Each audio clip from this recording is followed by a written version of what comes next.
8th grade, let's take a look at the practice problems from lesson 1 in math. Now, in the beginning of the lesson, you learned that we're classifying real numbers into different categories or subsets. Every number falls under the largest category of being a real number, and then it's divided into two groups, irrational and rational numbers. Within the rational numbers category, you have specific subsets of numbers based on the definitions that it provided us, starting from natural numbers, whole numbers, integers, which includes negatives, and into the rational category, which would be our decimals and fractions. Anything that has a crazy radical symbol attached to it is going to be irrational, and each time that we're trying to identify that, we understand that every single number falls into the real numbers category. So let's take a look at our example problem. Letter A says negative 73. What subset of numbers does that fall into? Well, the first thing I'm going to do is understand that that's a real number, because every number is a real number. Next, we're going to divide it into which category it falls into. It doesn't have a radical, so it's not irrational. It's going to be considered a rational number. And now that it is a negative number, we can eliminate a couple of the categories. It's not natural, it's not a whole number, it's going to fall into what would be the integers category. Okay, all three of those would be what we would identify that number as in its specific subset. Letter B says 5/9. Again, we start from the top. It is going to be a real number. It's not irrational, so it must be rational. And now it's not a natural number. It's not one of our counting numbers, 1, 2, 3, 4, 5, 6, 7, 8, 9. It doesn't include 0, so it's not a whole number. Obviously, it's a fraction, so again, it falls into integers or rational numbers. We would say that anything that has a fraction is actually one step larger than that integer subset of categories, and it would be a rational number. Letter C, 18 pi. We know to start that each number is going to be considered a real number in its subset. Now, irrational or rational. We said anytime that it has a radical symbol with it, that's going to be something like this, or our square root, that makes it irrational. So that pi symbol is the dead giveaway that this is completely an irrational number. The next set of practice problems for lesson 1 asks us to identify the set of numbers that best describes each situation. Explain your choice. Let's read through these and then try to, again, identify what categories or subset of numbers they fall into. D says the number of people on a bus. Think about how you would number or numerically calculate the number of people on a bus. There obviously can't be decimal points or fractions involved when you're talking about a number of people, so it's most likely going to be whole numbers. Letter E, the area of a circular platform. Now, in order to calculate the area of anything that has a circular shape to it, you're going to need to use pi in your calculation, 3.14. If you're using pi, that's usually going to be a dead giveaway that it has some type of irrational number as the way in which it would be organized. Letter F, the value of coins in a purse, because coins are a way in which we would take the whole number values of our dollars or currency system and break those into smaller amounts. You could say that those are going to be in either fraction or, again, decimal places. Therefore, it would be rational numbers. Nice work. Letters G and H in our practice problems for lesson 1 ask us to practice finding the intersection and or the union of a subset of numbers. So in each type of problem that you're going to see like this, you're going to get a category of numbers that is listed within these fancy little brackets, and you're going to be asked to find what is the intersection between another set or what is the union. Now remember that this symbol means intersection. Where do those things cross? Where are they exactly the same in each group of numbers? This symbol here, the U, stands for union. Where are they going to fit into this category together? I like to think about it as like a Union Station, the train station in major central cities where all the treks come to. It's the Union Station where everything's together. Let's take a look. In the first example, in letter G, you've got the subset of C and the subset of D, all these together. You're trying to find the intersection. Where are they exactly the same? 4, 8, 12, 16, 20, 5, 10, 15, 20. Notice that the two of those that are exactly the same would be 20. So the intersection between those sets of numbers is 20. How about the union? Union means where are they alike all together? basically you're going to take each groups of numbers and put them together in one larger group. I like to make sure that they're written out in that numeric order. So from the smallest number to the largest number.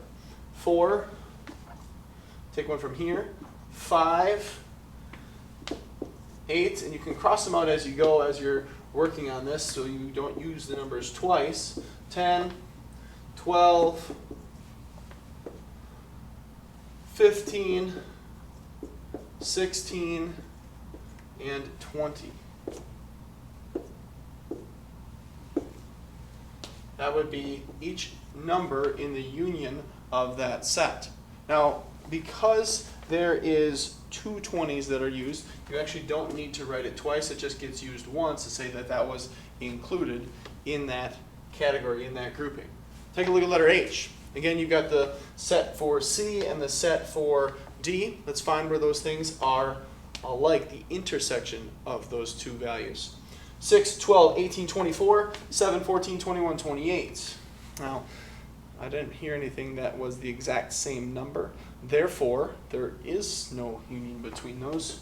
So you could use a symbol like this to say there isn't any, or a circle like this to say there isn't any, or an A not available. Any of those. You could also write no solution because there is no intersection between those values. Now, the union there is going to be because, guess what? We're going to take both of those sets of numbers and put them together, again, in numerical order from least to greatest. Let's take a look. First one is going to be 6, 7, 12, 14, 18, 21, 24, and 28. Again, just to check, 6, 7, 12, 14, 18, 21, 24, 28. I've written those in that correct order from smallest to largest. The last set of practice problems that we have to look at are from letters I and J. Our directions ask us to verify, determine whether each statement is true or false, and provide a counterexample for false statements. Now here, this comes from example 4, so I'm going to go back up to look at example 4, what it was asking us to do. Identify a closed set under a given operation. A set is considered closed as if you can do that operation and the number still falls into that same set of numbers. A set of numbers has closure or is closed under a given operation if the outcome of the operation or any two members of the set is also a member of a set.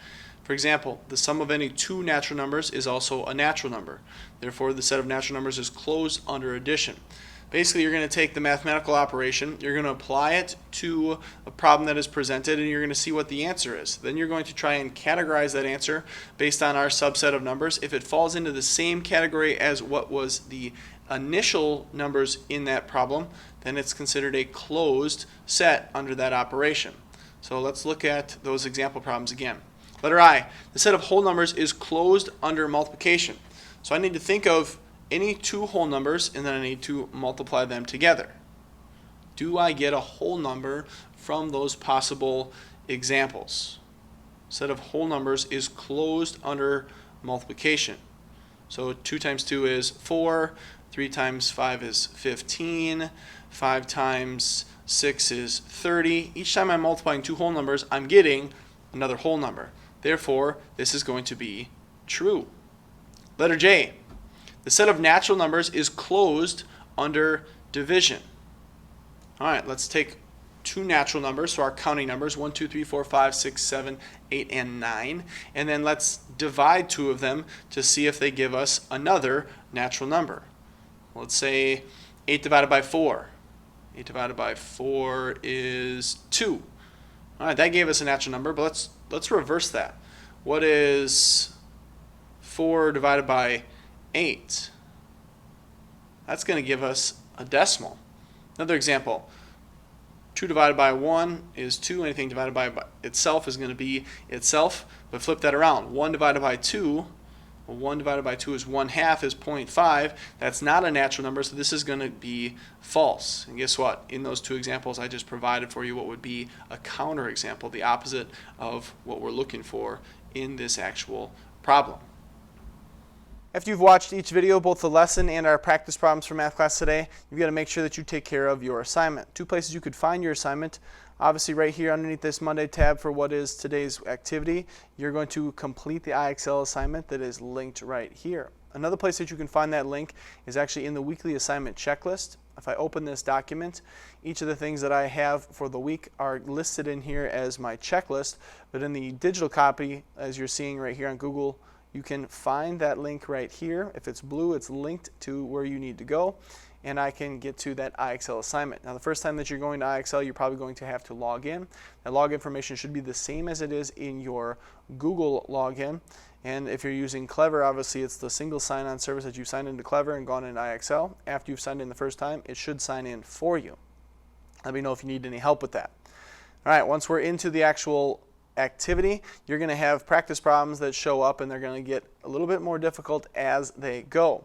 It's going to keep track of how much time you're spending on this, so Mr. Shea can say, hey, did this person actually work hard enough to get the grade that they were trying to achieve, or did they put in 30 seconds and then call it good enough? Your goal is to get a SMART score of 80 or better. That's going to show that you've put in enough time, and that's going to show that you have mastered this activity through the practice problems that you've completed. When you get a problem wrong, it'll demonstrate for you what you did wrong so that you can learn from that mistake right away. Pretty sweet. Which of the following describe pi? Select all that apply. From our notes, you know that pi is that radical symbol that's going to fall into the category of irrational numbers. Brilliant. Which of the following are real numbers? Real numbers are all of them. Fantastic. Is 9.555 a whole number? No, it's got a decimal in it. Which of the following is irrational? All right, you're getting the hang of this, that it shows up with a question and possible answers as in multiple choice. You're going to select the best one. Now let's get one wrong just to see what that looks like. Which of the following describes 1? Select all that apply. Here's one that might give students some issues in the first place because you have to select every single answer. You might get a right answer, but there's multiple right answers. We know that real numbers is going to be correct. We know that 1 is a natural number because it's one of our counting numbers. It is also a whole number. Well, all of these categories fall into rational, so let's just say we got this wrong and we clicked rational as well. It's going to tell us, oh, we got all of those correct. How about this one? Let's try and get this one wrong. Which of the following are whole numbers? I'm going to click 0 just so it says incorrect. The correct answer was all of those based on our subsets definition. And you can see right down here, it gives us an explanation of what I answered. Remember, it gives me a definition. Here's what I should have realized or should have learned. And then here's an example. Look at each answer choice. Remember, whole numbers are counting numbers. So it explains to me each and every one of them, and then I can confirm that I have learned from that mistake and move on to the next problem. Which of these is a natural number, one of our counting numbers? All right, hopefully you got the hang of it. Keep going until that SMART score is all the way up to 80 or more. 100 was going to be the best possible score that you can get, but we want to get to an 80 or more. That's going to demonstrate that level of mastery.